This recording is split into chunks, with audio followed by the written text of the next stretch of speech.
他现在就是我整集25天要到客户那儿，他给你几包，我调制需要5天，剩下就是你供货时间。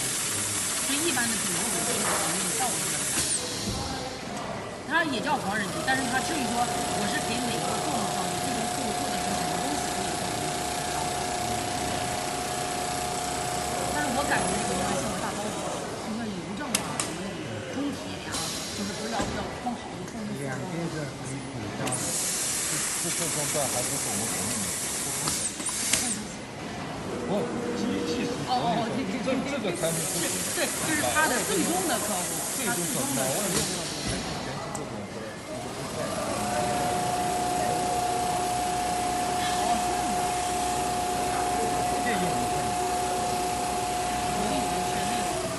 那袋子肯定是袋子，就是这个袋子是什么的，在国内还真少见。